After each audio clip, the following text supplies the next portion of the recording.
I'm joined by UMass Boston men's basketball head coach Jason Harris. Coach, what have you been up to during COVID? During COVID, honestly, been working on myself a lot, working on my parenting, been working on my marriage. I've really tried to take this time and become a better man, a better father, a better husband. And I think because I'm improving those things, I can become a better coach. There's been a lot of daddy daycare time. Really, the only thing that I haven't put an emphasis on improving is my physical conditioning. How have you been staying connected to your team? Obviously, it's difficult when you're not able to be there in person, to have those long practices, to have those bus sessions. But how do you stay connected with that group that you're hoping to be back out on the floor with come October of next year? Yeah, obviously our connection is lacking a little bit because we're not able to meet in person, and so much of relationship building and culture building is actually being around each other and spending time with each other. But trying to stay connected with those guys pretty much the same way we were doing beforehand: texting, FaceTiming, phone calls, emails. But now you add in sprinkle in a few Zooms there.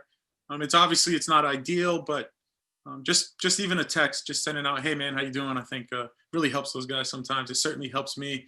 I've gotten more FaceTimes during this pandemic than I'd gotten in my entire career before. I get random FaceTimes from players that we got now. I got FaceTimes from guys that we used to coach.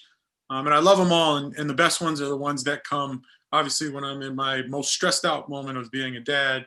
And, I'm able to kind of just see one of my guys' faces and just, bring me back down to reality. This feels like an especially difficult time for the pandemic to happen to your program. Obviously, it's not good for any program, but it felt like the program was building to this year. This was going to be your largest class. This was probably going to be your best senior class with a really good core around them. How do you as a coach, but also how do you as a program kind of handle that loss and find a positive coming out of it? Well, you don't pick the year. The year picks you. And obviously the year didn't pick us this year. And we have every year circled as the year that we're going to break through. And, always the bridesmaid, never the bride. So I guess you just try to stay positive and, keep things in perspective. There's a lot going on in the world right now. There's a lot going on in our own country right now. And not being able to play basketball, while it's a major setback, it doesn't define who we are as human beings. So you just try to keep that in perspective. You were a player at Rhode Island College from 2001 to 2005, then served as an interim coach at Plymouth State during the 2007-08 season. So you knew a decent bit about UMass Boston. What's the thing that's amazed or surprised you the most since taking the job at UMass Boston? Well, I'd say what surprised me the most really has been our growth. And that's not just as a physical structure standpoint, but as an actual campus community. And to have a chancellor that is so dedicated to like social justice and some of these really important things and equity, some of these topics that are huge front and center right now. It's been refreshing. It's been rejuvenating. I'd also say that I was surprised and surprised every game and every year at the support of the other athletes and the other coaches.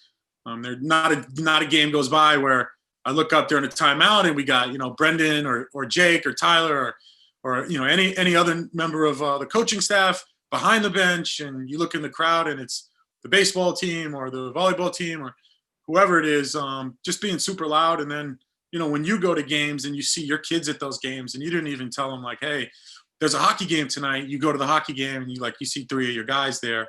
So I think that part was surprising to me because we were a commuter school, but to have the campus, the culture, and just kind of nobody circles the wagons like the Beacons Athletics. Kind of turning towards the culture of your own program, how do you assess where you and your staff are in terms of building a culture and an identity, but also your results through the first 5 years now going into year 6? Obviously you won't have results on the floor, but you can still have results in other areas. Well, 5 years ago when I took over for the legend Charlie Titus, I knew I had some gigantic shoes to fill. But after 5 years, I'm comfortable saying our culture is established. We're headed in the right direction. Our culture is a direct testament to the guys that have bought in, the guys that came before. This senior class now, They've done everything that we've asked for. I mean, I look at a guy like Dason Sinelli, our senior last year, and Dason gave everything to the program. And when he walked away, he's up top in the wins leaderboard. There's nobody higher than him all time in our program's history. And then I look at the guys who were supposed to be seniors this year, and they're right behind Dason. So in an average year, we would have probably assumed that those guys passed Dason, and that's what you want. You want your standards and your bar to continue to raise every single year. If I told you mission accomplished, I'd be lying. Not a single person in our program or staff or whatever thinks that we've accomplished really any of our goals. We haven't won a national title. We still haven't broken through and won the league conference. So we certainly have our work cut out for us. We're in one of the best leagues in the country, and it's going to continue to improve. So it's either you continue to improve with it or you get left behind. In addition to that, I look at the guys that we've seen graduate just over the last 5 years. My first year, we didn't have a single kid graduate. And then the following year it was 1, and then it's 2, and then it's 3. And so just being able to create my own alumni base, guys that played for me in this program, and then they were able to come back and call me about weddings and births, and just share those momentous moments in their life with me. Now it's year 6. I think you've established what you want the program to be. What are you looking for in a prospective student athlete? What makes a UMass Boston basketball player? Somebody that we're not going to have to beg. We want volunteers, not hostages. Somebody who's going to attack the classroom and the community the same way they attack the practice court and the weight room.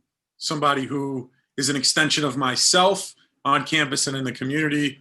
And then, somebody who sees we have UMass Lowell and Holy Cross on the schedule, and they lick their chops at it and they say like, oh, I want to play those Division I games. Those kids that look for those challenges, the kids that, may or may not be given the best lot in life, and they want to grind it out. I want grinders. Finally, Coach, just in looking at your social media and having some chats with you, you've been very active in having a voice for social justice, including taking the lead on the UMass Boston Athletics Student Athlete Equity Coalition. As a father of 2 young boys, as a coach of 15 to 20 young men, why is this work so important? What are some of the projects you've been working on the side when you've been away from basketball? And what do you want to accomplish at UMass Boston? Well, after the murders of George Floyd and Breonna Taylor, there was a wave of national support for Black Lives Matter movement, other social justice topics. I was seeing a lot of tweeting, a lot of social media statements vowing to be anti-racist, and I was obviously motivated to do more than just tweet. I'm certainly not the only voice working on this on our campus or in our department. But there's only 2 Black head coaches in our school. So as one of those 2, I felt a further obligation to step up. And I've always been ready to have this conversation with anybody that wants it, but it only seems, recently, others have been willing to have it with me. So I welcome them, and I'm eager to start the conversation. The work is important because it affects me, number one, as being a Black male in America. It affects the majority of my players. It affects my family, and it affects everybody, because ultimately an injustice to anyone is an injustice to everyone. And if not me, then who? I just said there's only 2 of us. If I'm not going to do it as a coach and look out for our student athletes, then I can't be looking to somebody else to do it if I'm not willing to actually put the work in. Some of the things that we're working on, we are in the process of starting a Student Athlete Equity Coalition, which is a student-run organization, essentially empowering future activism and trying to create the most equitable environment we can on campus. I'm as proud as I am to be a college coach at such a great institution and such a great conference. I look at the number of Black head coaches in our league, and I'm the only one in men's basketball. There's only 3 in all the sports that we offer. There's over 150 listed head coaches, and only 3 of them are Black.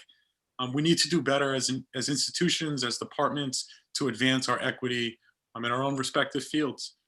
So for us, I think the first step, or the second step we're doing, is we're starting a grant program to hire more minority assistant coaches. And I would love to work with the Little East Conference on creating a league-wide racial equity initiative, which would basically mean that the conference is committing every year, like a small stipend, to try to hire one of their former student athletes who's a minority. It's awfully hard to break into this business. It's awfully harder to break into it and take that financial hit right out of college, and not everybody's able to do that. So with all these equitable statements and commitments to anti-racism, I would like the other conference schools to join us and really commit to hiring one of your own, and have some and create some grassroots minority candidates for coaching. Coach, I think this is tremendous work. I'm really happy to hear what you've been working on. I'm excited to see that going forward, both with the UMass Boston Student Athlete Equity Coalition, but also seeing the men's basketball team back on the floor next winter. Thanks so much for your time. Seth, I appreciate everything you guys do. You guys are putting out great content. You're keeping everybody in the loop. There's no games right now. There's no workouts right now. For all the Beacons, all the coaches, everybody realize like we are literally all in this together. You see other schools playing, but we're in this together. We'll come back stronger. We'll come back better. Thank you.